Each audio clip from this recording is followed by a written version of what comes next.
I am resident of Color for YouTube. Joel Sands says my buddy Patrick from creators, my buddy Alan Galan. We are here to review King Solomon's Mines, the 1985 movie, directed by J. Lee Thompson, written by Gene Quintana and James R. Syke, based on King Solomon's Mines, 1885 novel by H. Rider Ryder Haggard. Haggard. Let's see. Cinematographer is Alex Phillips Jr. Music is Jerry Goldsmith. Great. Yes, absolutely. Release date November 22nd, 1985. Budget 11 million or 12.6 million. Box office is $15 million. My God, this movie made Plus, money. I think it probably made a ton of money in VHS because it was out there. Yeah. It's a fun movie. It's the greatest Saturday Filmhouse serial that never was. It is definitely on par with a lot of the old melodrama serials of the 40s, 30s, 40s, and 50s. Exactly. It's perfect. It has the quirky humor. It's got the unbelievable situations. It's got the cliffhangers. The open-minded people, the open-minded views of non-Anglos. Yeah. Well, it's like I said to you, he's what did I say? He's like the manliest queen in all of colonialism. Boy, he sure is. And this is one of Richard Chamberlain's gayest performances. It really is, lovably so. Normally a manly kind of guy on screen, but there's some musical numbers in this. I think it's the jokes. I think the jokes bring it out in him. They really do. They just got a twinkle in his eye he can't put away, nor should he. Yeah. No, I enjoyed this film thoroughly for a lot of reasons.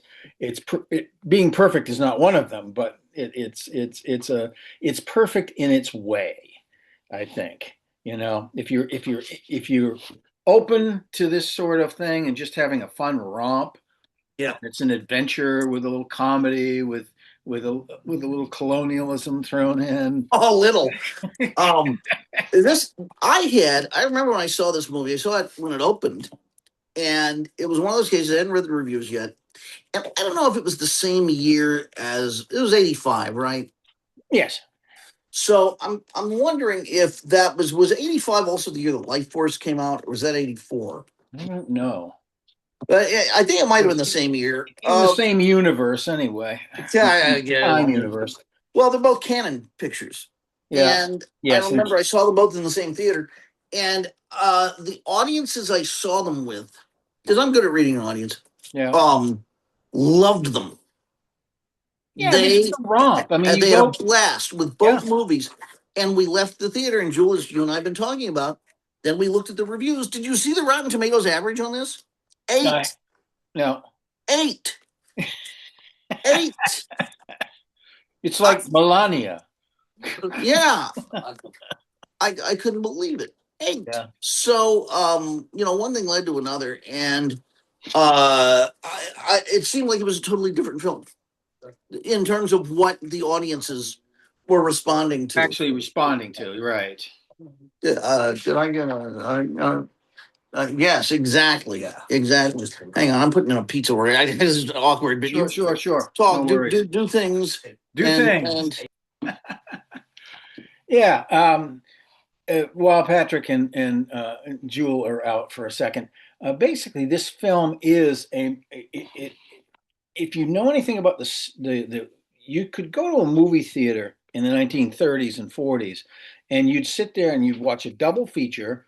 You'd watch a special news feature, and you'd watch a serial. And the serial was like 15 minutes long. Yeah. And it had a cliffhanger at the end of every one, and you had to come back the next week to get the next chapter. And the cliffhanger would not always be the same. No. There'd be some crucial piece of information that wasn't there at all in the And last suddenly week's. it appears the next week because they knew that Yeah. you wouldn't remember exactly how it went the last week. These Sure. these were appealing to kids for the Yeah. most part, kids and teenagers.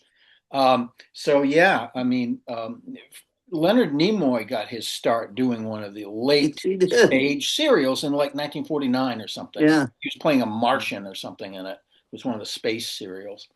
But they had space serials, they had Western serials, they had all tons of stuff to keep, to separate a kid from his dime or his 15 cents and to sit in the movie house for like 5 hours on a Saturday or something, 4 or 5 hours. What a marvelous time that was. Yeah. And that really, really was something else. And I think, that was before my time, obviously. I think it was before your time. My dad used to tell me. Yeah, my father, he told stories of it at the State Theater in Elizabethtown. And the thing that makes me really sad, and this just shows you how publicity and fame and geek culture have changed. Exactly.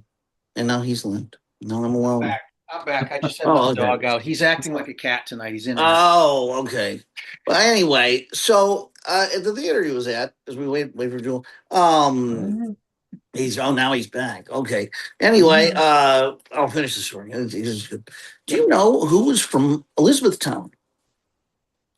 And my father going up in the 1940s, very significant. Charles Middleton, aka Ming the Merciless. In the Buster Crabbe Flash Gordon serials. And you know that if that were today, they would have him show up for Middleton Con or whatever, that would be a big deal. Absolutely. And right after they criticized him for whitewashing an alien character. That's right. Yeah, this movie here is a lot of fun. I mean, it moves, because when I watched this, I actually went back and watched the Stuart Granger, Ken Solomon's Mines. This movie moves I forgot how this movie is so much lighter. Yeah, things go lighter. Well, I forgot how quickly this movie moved along, and it really does. And the one thing that I always find shocking going back, because I didn't see it enough, is John Rhys Davies playing the heel. He was having such a good time. I mean, they killed him like 5 times in this movie. He keeps coming back. It was great. And Herbert finally has a spectacular ending by being consumed by red hot magma. So it's perfect. And then you got Herbert Lom. Oh yeah, I mean, amazing. Dude shaved his head for the role. Yeah, did the whole 9 yards with the handlebar mustache, playing the Prussian, guy, and perfect, absolutely perfect. Puyo did the Gemini and all of the Wagner stuff, and just shtick. There's shtick in Lotzi that works. You have never seen a German officer run. You've never seen the German army run. All right, you'll see it now. Yes, exactly. Great. Just fantastic. Yeah. I mean, this is the reason why for so long I would always have a comical German in a play. They're just funny. Even if it wasn't there, you'd say, can you do this with a German accent? It takes the least funny group of people on planet to be the most consistently funny characters in stock. Because you when you take somebody that takes himself seriously, culturally or however, they take themselves so seriously and like this, and then you deflate them. I mean, just because they have the deflate, and just because they have the language of love doesn't mean that they have they have the market cornered on everything. Yeah. Yeah. Well, let's see. Where is it at? Okay.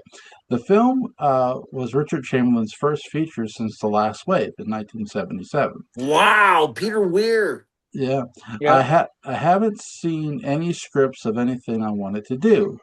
Said Chamberlain. He'd done the Thornbirds before this, though. Thornbirds. Now, where did Three Musketeers? But that's TV.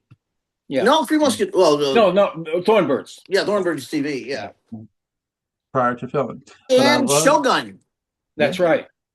He was the hottest thing going. It was a renaissance in his career, the 80s. Big time. Mm-hmm. But I love miniseries. So it's not as if I've been pinning away all this time.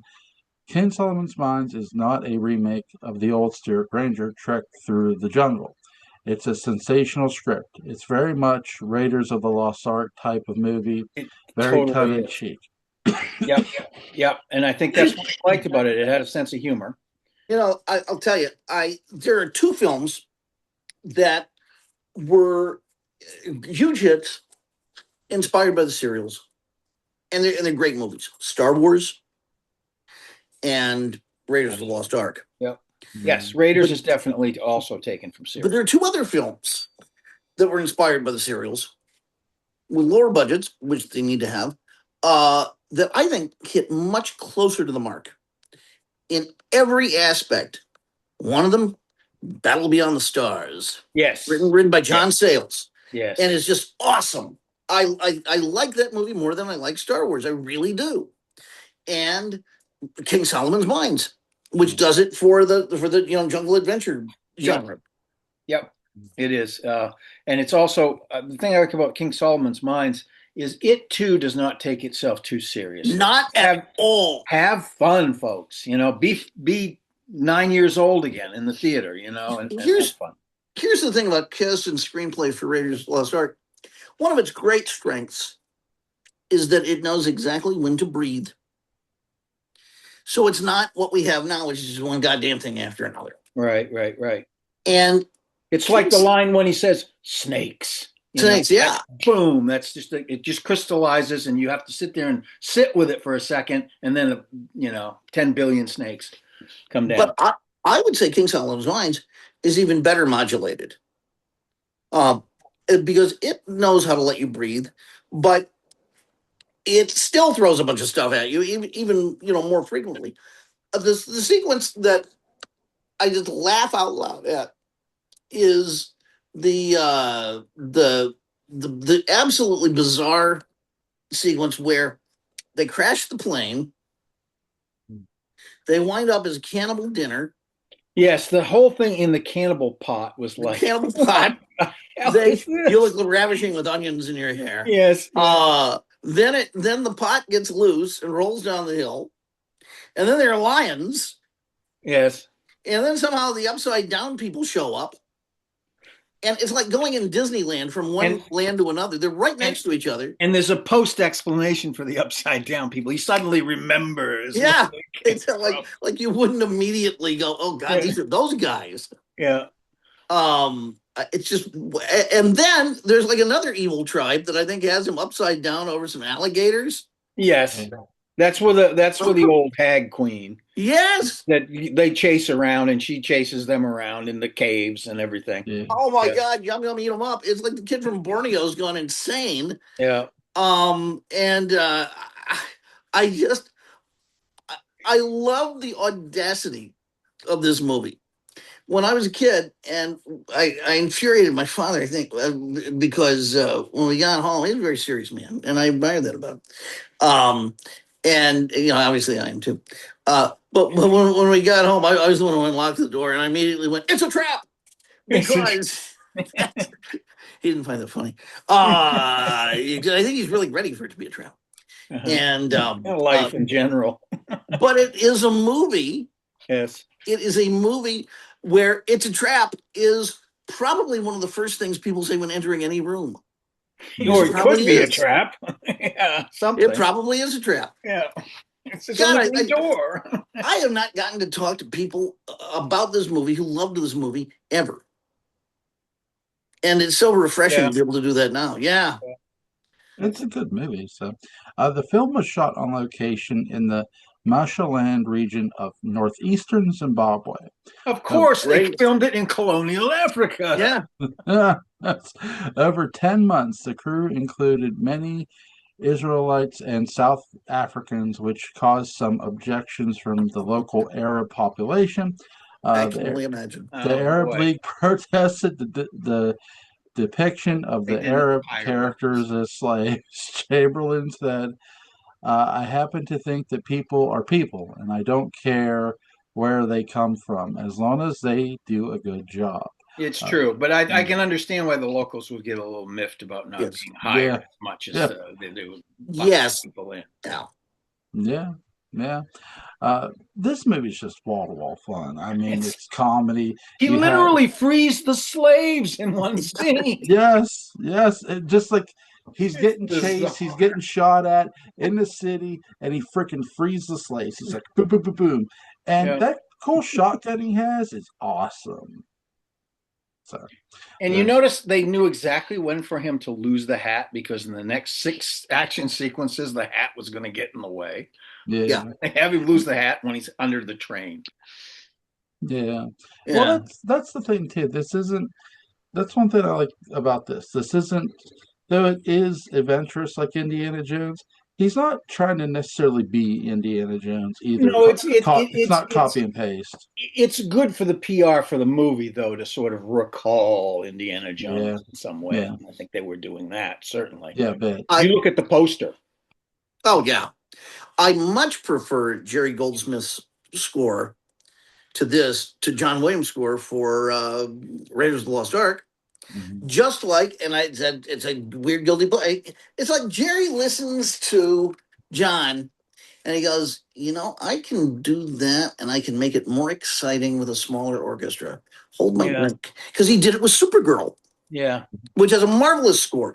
And it's unheralded because the movie's not well thought of. It is what it is, yeah. It's nice to see Peter Cook. Did I say that? Yeah. But it's one of those things where I can watch it to listen to the score. Yeah. And this is one where, maybe Jerry thought, this movie needs as many boosts as it can be given. Sure. And I didn't get the idea that was his feeling. And he thought, you know what? Fuck it. I'm going to make this the biggest score I possibly can. And everybody in the house is going to go on humming it. Sorry, Steve. It's not high, but it's going to happen. And he accomplished it. God, I love the score to this. And from what I know about Stephen Sondheim, he probably enjoyed it also if he saw the movie. Yeah. Yeah, I love the cave sequences too. There's a lot of fighting. There's betrayal. Because I mean, the German, we hear there's no honor amongst thieves. Well, guess what? There isn't. Right. John Rhys Davis's character dies more times in this movie than Michael Myers all dies. The other films of his career. Than Michael Myers dies in any Halloween movie, which is awesome. Yes, he keeps coming back. His eye opens up, and he's like crawls out of the rubble or out of the flames or whatever. Yeah. And there's something wonderfully horrible about making Herbert Lom swallow those jewels. Oh, yes.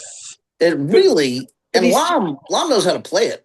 Where you always think this is the one that's going to kill him. Yeah. Except he suffers no ill effect. He's got the German Constitution. Laxatives are the finest in the world. It's brutal that it was staler than these diamonds are. Yeah. And, he's bragging about German laxatives. It gave us that. Yeah. That's right. That was the payoff. That's what made him do it so convincingly. Because he knew J. Lee Thompson, competent director. Guns of Navarone, I believe. Maybe one of the Planet of the Apes movies. Didn't he direct maybe a Battle for the Planet of the Apes? I mean, he was a Hollywood stock director. Guns of Navarone, Cape Fear. Cape Fear. Wow. Which one? The newer one? The one not directed by Martin Scorsese. Yeah, the older one. So it would have been the older one. It would have been the one from like 1962 or something. Yeah, Robert Mitchum. Yeah, that's the best. I mean, I like the newer Cape Fear, but that one is just like head and shoulders above. It's a noir film. It's a noir script. Do it that way. And that's what they did in the black and white version. What a fun movie. Yeah. I own the original Cape Fear on DVD. Oh, it's great. The remake's excellent too. Great. I mean, Marty's no slouch. No, I mean, it was very chilling. I enjoyed it. The ride that he takes you on is very good too. It's not like snubbing one over the other. It's just I prefer the original. Yeah, I think enough time had gone by that it could be its own animal. Sure. Oh my God, I'm trying to find something. I can't think of an actor who is more perfect for a part, or as perfect for a part, as Richard Chamberlain. Certainly not more for this movie, for the tone of the movie. for the script.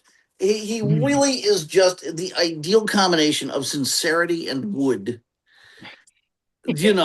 Upright stiffness. Yeah, yes, like it's like going "Rule Britannia" every 10 seconds. If Charlton Heston were 20 years younger and had more of a sense of humor, this is the kind of thing he would have been doing. Yes. So you are correct, Patrick. He directed Conquest of the Planet of the Apes. Oh man, Conquest. That's a good one. He also directed St. Ives. He directed, let's see, 10 to Midnight, The Evil That Men Do, King Solomon's Mines, Murphy's Law, Firewalker, Death Wish 4, The Crackdown.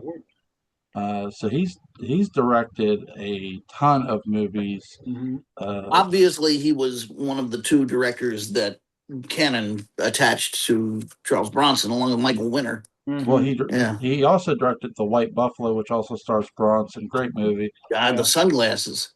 Yes, which actually is historically accurate. Mm-hmm. So that's always those winter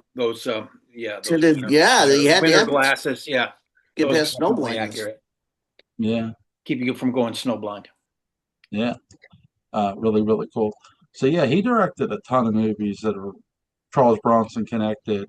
Conquest of the Planet of the Apes. If Charlie Bronson liked a director, that was the way to smooth things over with Charlie Bronson, because he wasn't always the most cooperative. Well, no, he wasn't. Well, the one thing Charles didn't like, he did not like going to Europe. He liked filming in America. But you could convince him on it, because like if the script was good or the pay, pay was good, he would do it. I'm sure the money that was saved by shooting Death Wish 3 in London, part of that went to Mr. Bronson. I'm convinced. I'm sure, too. Yeah.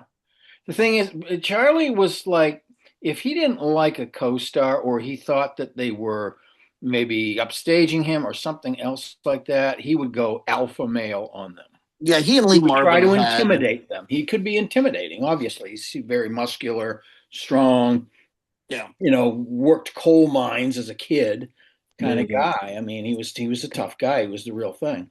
I think Lee Marvin had some things to say about him that were not flattering. They did not get along, apparently. So yeah, I mean, he could be that way. If he didn't like something, or he didn't want to be there or something like that, he'd pick a fight with somebody, or intimidate them, or try to do something. I just say how much I love Lee Marvin as an actor. But by the way, and as a human. By the way, to our audience who watches this, go check out Guns of Navarone. Great movie. Yeah, it is a great movie. Great war movie. Absolutely, highly recommend that. One of the finest war movies of its era. Yeah, really, really awesome too. Anthony Quinn in that movie is amazing. Yeah. But yeah, what's some of you guys' favorite scenes from this movie? God, it's it's a fever dream. It's a cavalcade of fun scenes. The Camptown Ladies moment. Yeah, I really love that. Good reflexes, boys. And then he gets away with it by just continuing to talk. Yes. Doesn't let it set too long for judgment. No, it doesn't. No, it doesn't. No. Alan. It's just the absurdity of being chased from pillar to post and then back again, basically, in all of these different venues. You have the venue of the train that is burned up and blown up, and they're being chased across the typical thing, being chased from car to car, and all this other stuff going on.